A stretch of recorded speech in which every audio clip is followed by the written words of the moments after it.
shoot, I said that you claim it. It's that Xbox, spin the block, his legs live. Fast talker, no riddling, moonwalking, selling moon rock just to make dividends. You in traffic with family? That much make it a portrait. Gun kick back, not grannies from porches. David on the scene, you know that it's scorching. What's the man with king? No response to the saying, advancing the line, advancing the payment. You front the game and shoot, what said that you claim? You already know the time, told my boys to hold the line. We gon' shoot it out in seconds, leave you posted like a vine. Bow your head down to the king, leave your roses at the shrine. We stay ready for the war, just need the king to drop the sign. Say what you running from, what you running from? I'm with my team, we bleed green, that's what you wanted, huh? Say what you running from, what you running from? I'm with my team, we bleed green, that's what you wanted, huh? This what you wanted. This what you wanted, huh? Peace and blessings. Welcome back to Xbox Frontline News with your boy, the King. Start of another wonderful week, Monday. Let's get it. Now, I started a little bit of controversy. We're poking the bear. We're scaring the life out of the PlayStation fan base. Hashtag no PlayStation 6. You know what it is. I'm going to run it up on these bums. Now, a lot of you idiots that's in the comments say stuff like, well, you're not 98% right because it's been proven that the PlayStation 6, and you've been... Listen, idiot. This is an entertainment channel. And the fact of the matter is this. There is no PlayStation 6 right now. It's in research and development. A lot of things can happen during research and development that doesn't allow certain things to get made. There's reasons why I say hashtag no PlayStation 6. But if you just jump in a channel and you just look for clickbait, then you're going to find those little captions that you want. And you're going to have fun with that. And I'm going to tell you to enjoy yourself. But if you ever want to understand what the hell I'm talking about, go figure it out. I've said it numerous times on the channel. I give my reasons why I believe. And it's just a belief. Nobody told me this. It's just my belief. So just the way I believe a lot of other things that has been right, I believe certain other stuff. Now, would it be smart for Sony to make a PlayStation 6? Yes. It would be smart for Sony. But in an event that it doesn't make sense and they're able to still make money, they would rather save money and they would rather give you a product. So you really don't understand it. Like, you really think you're special. You really think that they need to sell you a console. They need to sell you a device. You understand? Now, if that device turns out to be a console, then that's what that is. But if the device turns out to be a device that is separate and different from a console, then that's another thing within itself. So there's reasons behind it. But we saw recently, oh my God, I am so sorry. If it's your first time finding this channel, thank you so much. Hit that subscription button down at the bottom, hit the thumbs up, and share it out. And notifications is very, very warranted here because I drop videos daily, 8:30 p.m. Eastern Standard Time, Monday through Friday. Fridays, Fight Night Fridays, where we play games on Frontline Gaming streams. Now, Frontline Gaming streams is a separate channel, and you can go over there and you can see me play games daily. I play games daily. And you can jump into Discord and have conversations. And on Saturdays, I do King's Corner. That's on this channel, where you can jump into Discord. And if you have any questions or you want to debate me on certain topics or certain thought process, then you can. But the biggest thought process that's going on right now is, and the biggest point of contention, is Microsoft's next console. Microsoft's next console is going to be something that you have never seen before.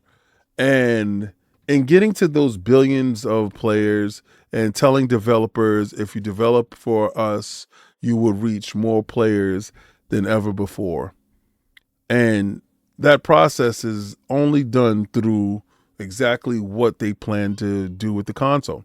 The console itself would be PC in nature, boot up, same thing, whatever. And then it will have different storefronts. And in those different storefronts, you'll be able to play all the games that's in your library from those storefronts. So if you have Steam, then you're able to do that, download those games, play those games natively. Epic Store, same thing. I think it's called Icho, same thing. And I'm pretty sure that they have a couple other launchers that's in there. Same thing with your Ubisoft Plus or whatever. This to be a one-stop shop device where you're able to interact with your libraries, how you choose to interact with your libraries. See, what everybody doesn't realize is how Microsoft sees it. They value your time. See, the most nefarious part to this, and I'm going to get to this later because that's going to be in my closing. So I'm going to expound on this specific topic later.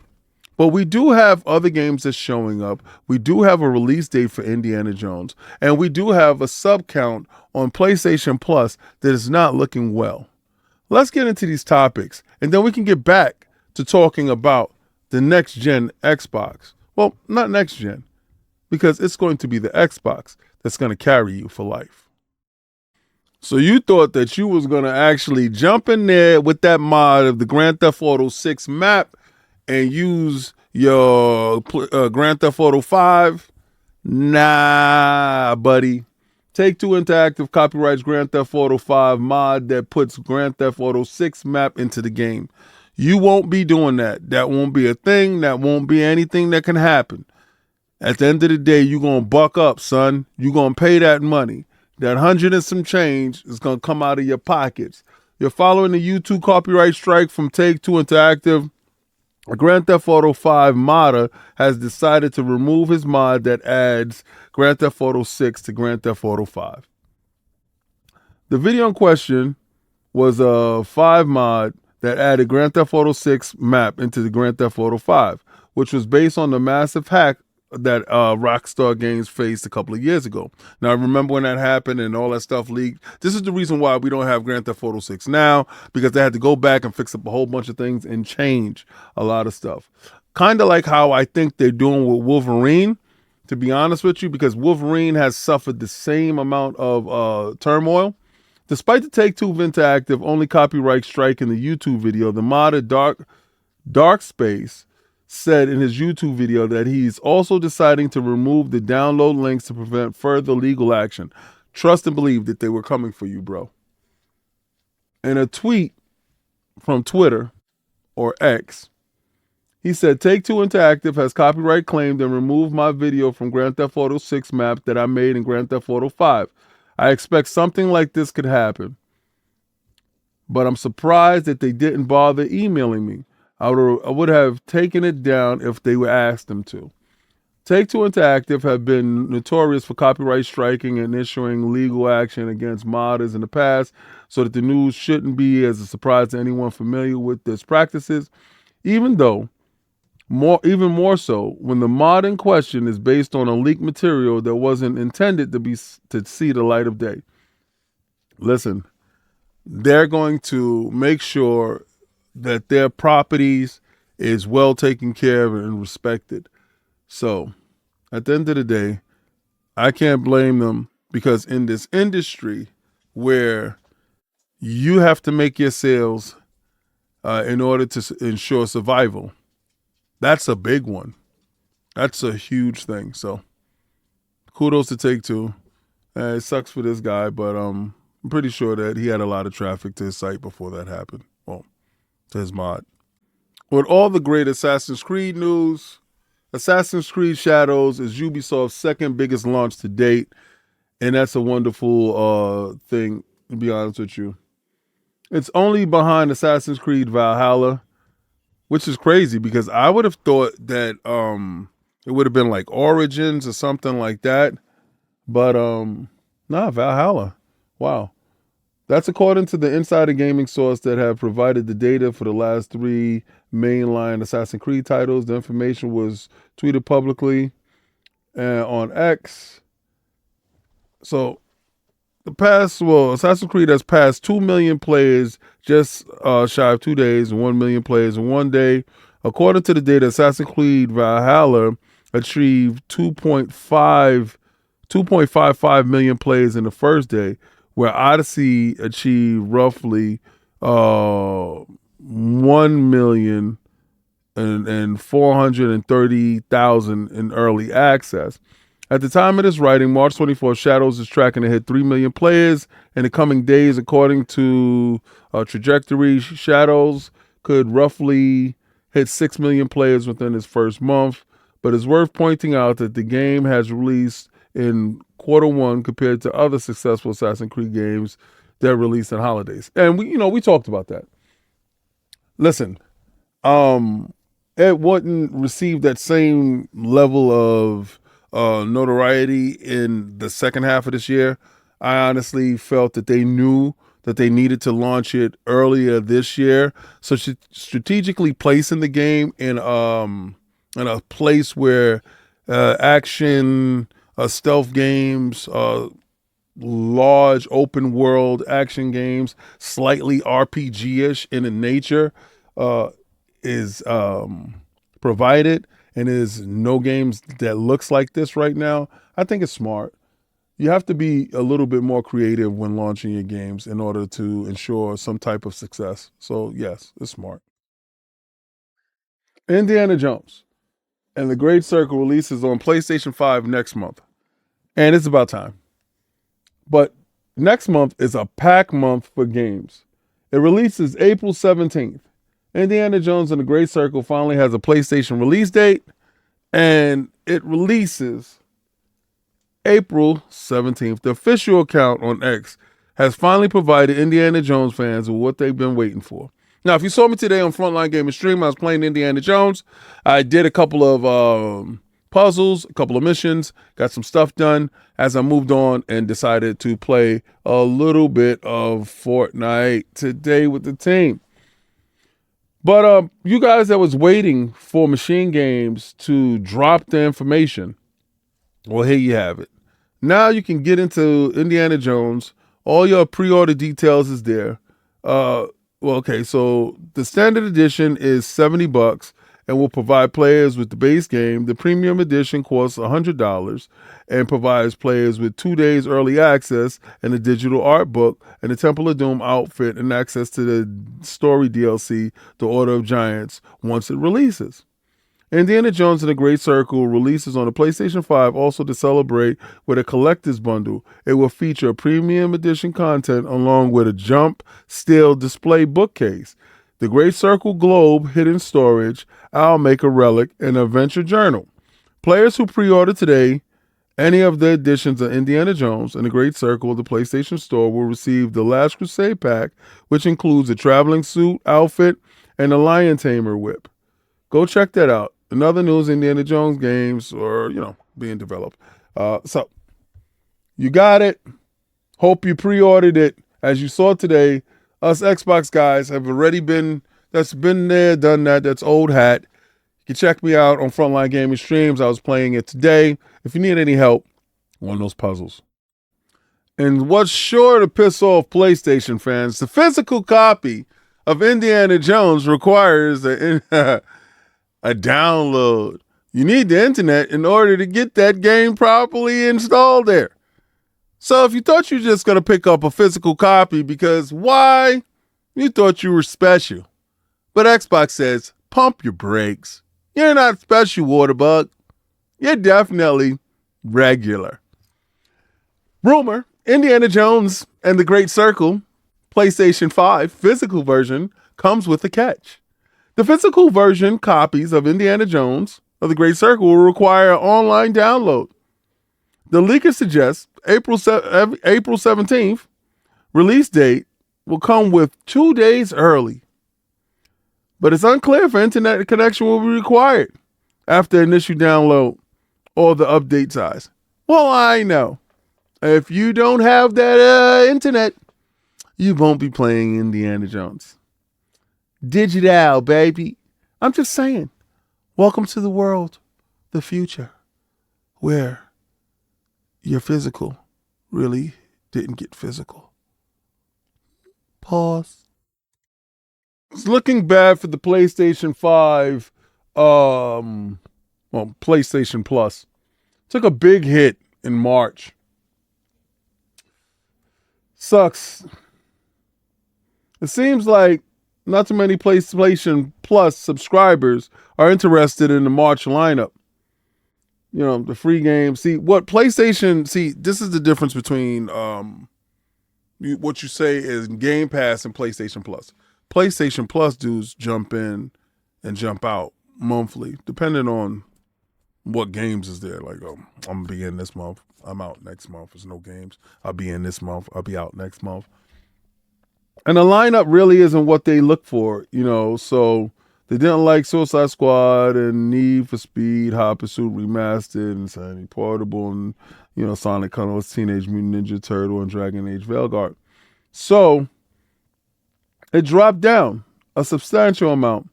They saw a 15.2 percentage player count drop. That's bad, right? Honestly, that's not good. I don't think that's sustainable. I don't think that that they'll be in business long. I think PlayStation Plus is hurting the PlayStation fan base. I think them having PlayStation Plus is putting them out of business. Now, you see how idiotic that sounds? It sounds stupid, it sounds idiotic, it sounds childish, and it sounds malicious. That's exactly how you poor begging ponies sound when you talk about Game Pass. Them being down 15.2% really doesn't mean too much. At the end of the day, they only have a subscriber count of 40-something million. So it is what it is. At this point, they do need to have an uptick, and I do expect that to happen at some point in time.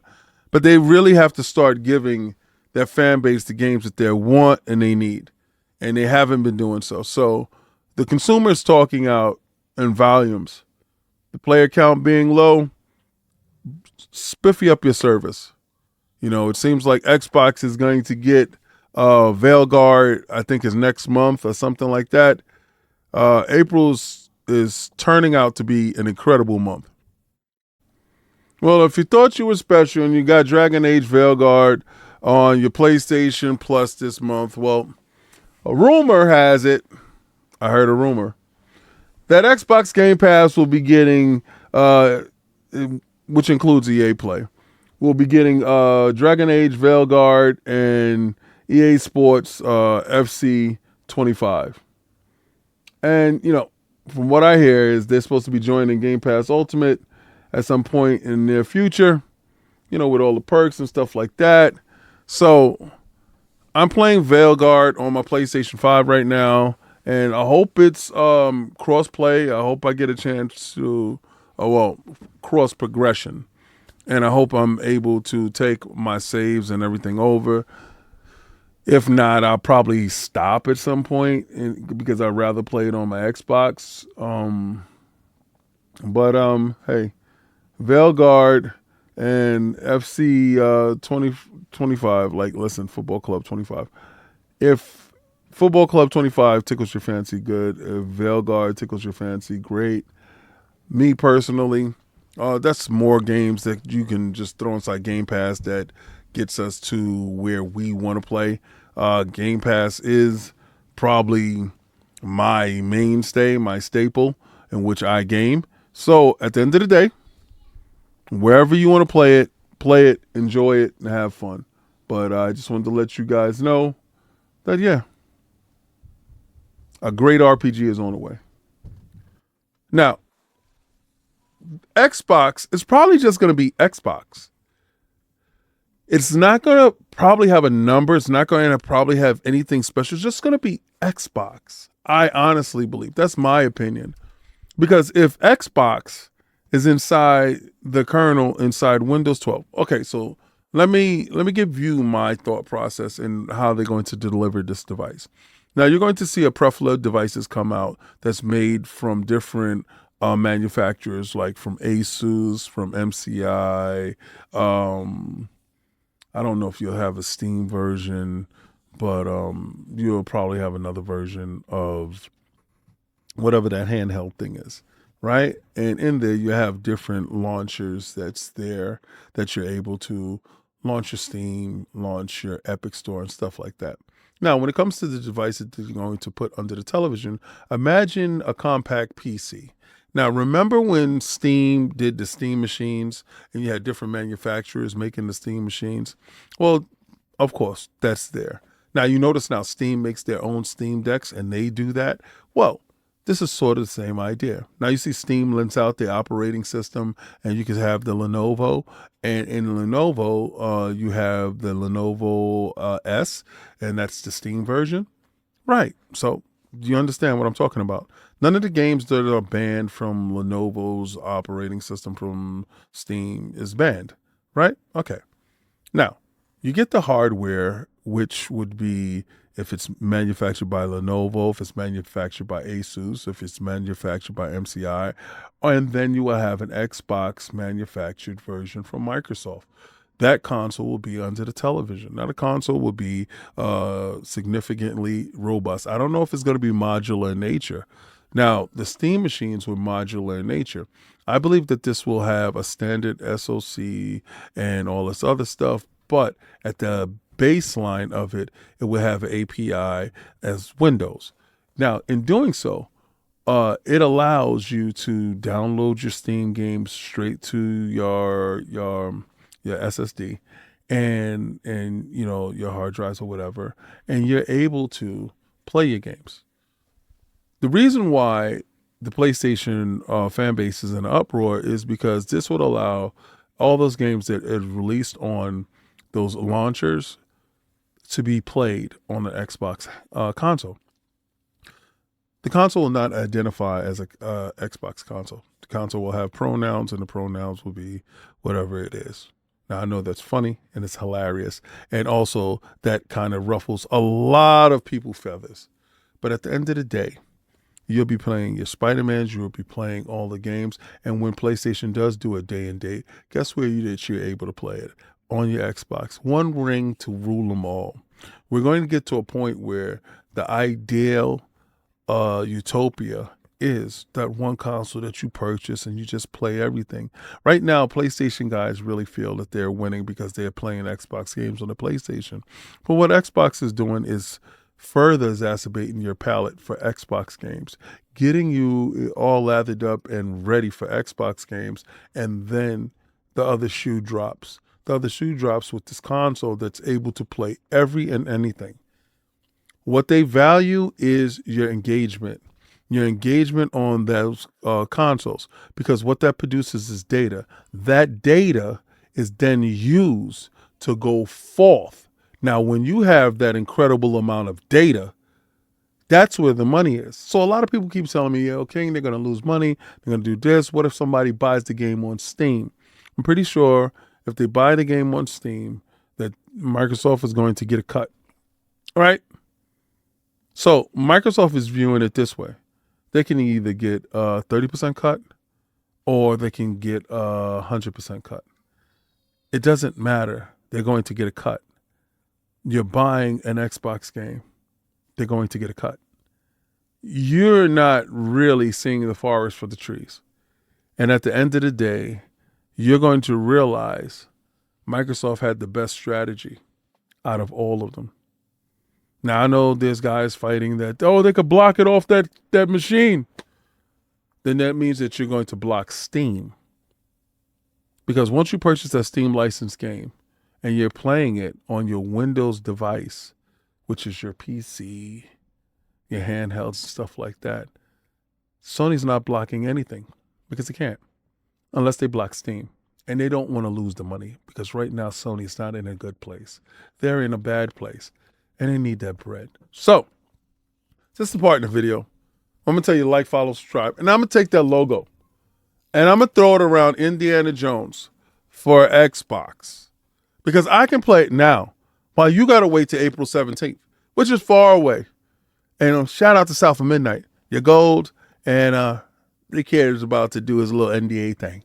I'm just saying. And I'm going to tell you. Try to play the Game Pass.